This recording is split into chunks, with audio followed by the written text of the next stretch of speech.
तो 4 रानी है, तू 5वीं महारानी कहां ते ले आयो? तब तक डोली पास आ गई। देख मेरे ब्रज में तो 4, कौन कौन? यमुना महारानी, दूसरी राधा रानी, तीसरी रजरानी, मृत्यु के पर्यंत भी कांठी पर एक मुट्ठी धूल डाली जाती है, रजरानी। और ये चौथी तेरे सामने खड़ी है, महतरानी। मेरे ब्रज में तो 4 हैं, तू 5वीं कहां से ले आयो? आज रानी ने डोली को खाली कर दिया और पैदल परिक्रमा करने लगी। सज्जनों, उभराए विमल बिलोचन हिय की, मिटे दोष दुख भव रजनी के। वचनों के प्रताप से ही हृदय का अंधकार दूर होता है। आज महारानी ने डोली खाली कर दी, पैदल यात्रा करने लगी। आज इसी तरह से ध्रुव कुमार उस मधुवन में यमुना मैया के किनारे जाकर के यमुना मैया को प्रणाम किया और कहा कि मां, मैं तुम्हारी शरण में। पानी अनुष्ठान कीर्ति है। ध्रुव जी मधुवन में आए, प्रथम दिन उन्होंने अनशन क्रिया करके व्रत किया और आसन पर बैठकर 3 दिन आसन से उठे नहीं। तो वहां भोजन तो नहीं है, केवल फल का आहार किया। संत जन बताते हैं और आप लोग भी जानते हैं, अन्न से रजोगुण पैदा होता है, अन्न से रजोगुण और फल से सतोगुण। ध्रुव कुमार ने अन्न को त्याग कर सतोगुण की प्रतिज्ञा करने लगे। आसन से उठ के जागते थे, फल का कुछ आहार करके फिर अपने आसन पर बैठते। मन में विचार किया, दूसरे महीने में समय किया, एक साथ 6-7 दिन तक आसन पर बैठे। सोचने लगे अपने मन में, क्या करूं? फलों के पास जाना पड़ता है। 1 मास और काट लिया। तीसरे मास में प्रतिज्ञा की कि मैं फल का आहार नहीं करूंगा। 9 दिन तक आसन पर बैठे और 9 दिन के बाद में ध्रुव कुमार ने वृक्षों की पाती का आहार करना शुरू कर दिया। वृक्षों की पाती खाने लगे। इसी तरह से जब मन में विचार आया, 5वां मास आया, 5वें मास में विचार करके कहने लगे कि ये भी गड़बड़ है। यहां से उठकर वृक्षों के पास जाना पड़ता है, पाती तोड़नी पड़ती है, फिर आहार करना पड़ता है। हे मेरी मां, यमुना मैया से कहने लगे, हे सूर्य की पुत्री, यदि मैं तेरा सच्चा बेटा हूं तो मैं खुदा तेरे जल से ही बुझाऊंगा। आज 5वें महीने में ध्रुव कुमार ने यमुना मैया का जल पिया और जल पीकर ही समय धीरे धीरे बीता। 6वां मास आया। 6वें मास में प्रतिज्ञा करने लगे कि मेरी मां, तेरे जल को भी उठ के जाना पड़ता है और अब तो मैं इस प्रतिज्ञा को करूंगा। कौन सी को? जो श्वास का तार चल रहा है।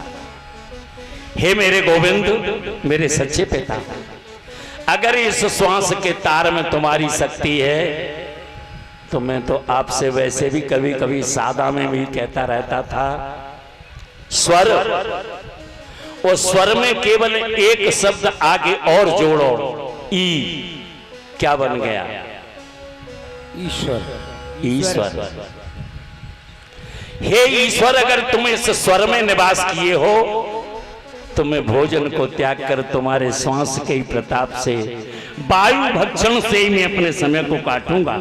15 दिन तक सतत आसन पर बैठे और नेत्र बंद करके गोविंद की शरणागति प्राप्त करने लगे। ध्रुव कुमार ने ऐसा तप किया। आज तपस्या का प्रणाम भगवान सार खेल रहे हैं, रुक्मिणी जी के साथ ध्यान आया, सार को पटक दिया। क्या करते हो स्वामी? अरे राम राम, मुझे दर्शन करने जाना है। अरे प्रभु, संसार तुम्हारा दर्शन करता है और तुम किसके दर्शन करने जाओगे? भगवान कहने लगे अपने भक्त के। भगवान अपने भक्त के बंधन में रहते हैं। और आपने कैसेटों में, शास्त्रों में भक्त के बंधन में बताया, भगत के बस में है भगवान। भगवान ध्रुव कुमार के दर्शन को चले तो नारद भगवान ने संकेत कर दिया था कि बेटा, प्रभु की माया बड़ी प्रबल है, तेरा भाई बन सकती है, बहन बन सकती है, पिता बन सकती है, तू अपनी आंखें मत खोल। तो आज भगवान आ गए। ध्रुव कुमार अपने अंतःकरण में साक्षात प्रभु का दर्शन कर रहे थे। भगवान ने कहा, ध्रुव कुमार नेत्र खोल दे, मैं तेरे सामने आ गया। बात याद आ गई गुरु वाली, को माया तो ना आएगी। नहीं आंखें खोली, भगवान ने वो रूप हृदय से निकाला।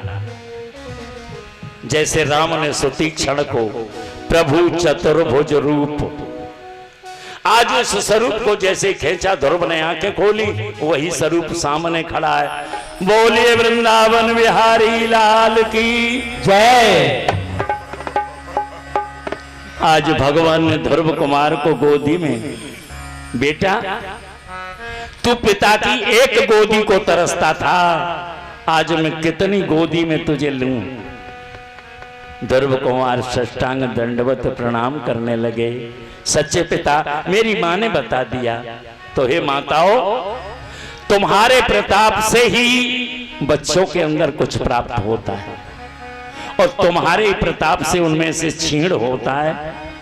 इसलिए भागवत से, गीत से जो भी मन में बसा है उसी से गोविंद की प्राप्ति होती है, लेकिन मन सच्चा होना चाहिए। बोलिए गोविंद भगवान की जय। ध्रुव कुमार ने दर्शन किया।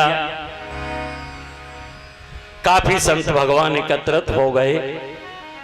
ध्रुव कुमार, आज संतों के बीच में दर्शन मेला हो रहा है तो सभी ध्रुव की बढ़ाई कर रहे हैं कि हे ध्रुव, तुम जैसे भक्त नहीं होते तो भगवान के दर्शन हम लोगों को नहीं होते।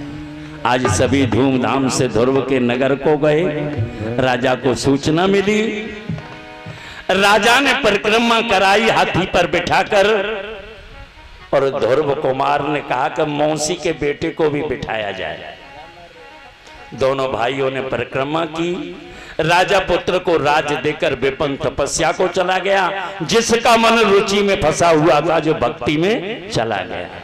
देख करके, सुन करके सज्जनों, बिना परतीत प्रीत न होई। अरे जब तक विश्वास नहीं तब तक प्रीत कैसी? तो आज ध्रुव कुमार ने शासन किया। एक दिन मौसी का बेटा जंगल में शिकार के लिए गया। वहां की इच्छाओं से श्रद्धा हो गई, झगड़ा हो गया और मौसी का बेटा मारा गया। जब मौसी का बेटा मारा गया तो ध्रुव कुमार को क्रोध हुआ, धनुष बाण लेकर के पहुंचे युद्ध के लिए। उसी समय मनु महाराज ने आकाश से वाणी की, हे बेटा, वैष्णव बैर नहीं करते। वैष्णव शब्द का अर्थ समझते हो? वैष्णव कहते हैं संत भगवानों को। वैष्णव बैर नहीं करते, हथियार छोड़ दे। आज ध्रुव कुमार ने हथियार को छोड़ दिया, घर जाकर के समय बिताया, राज्य शासन किया और पुत्र को राज देकर हरिद्वार में जाकर फिर गंगा मैया की आराधना प्रतिज्ञा करने लगे।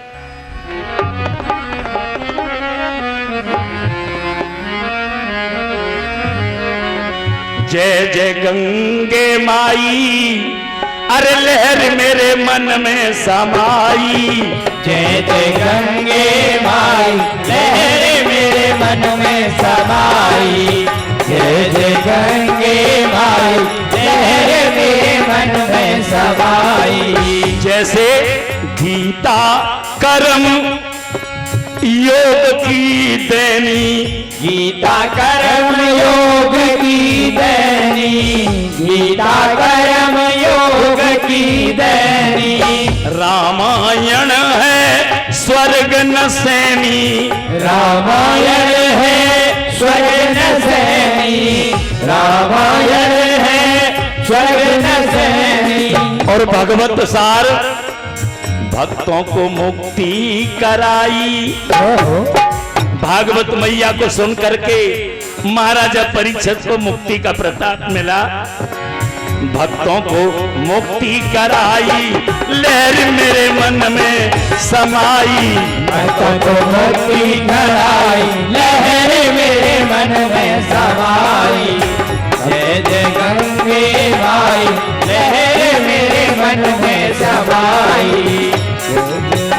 जय माई लहर मेरे मन में समाई।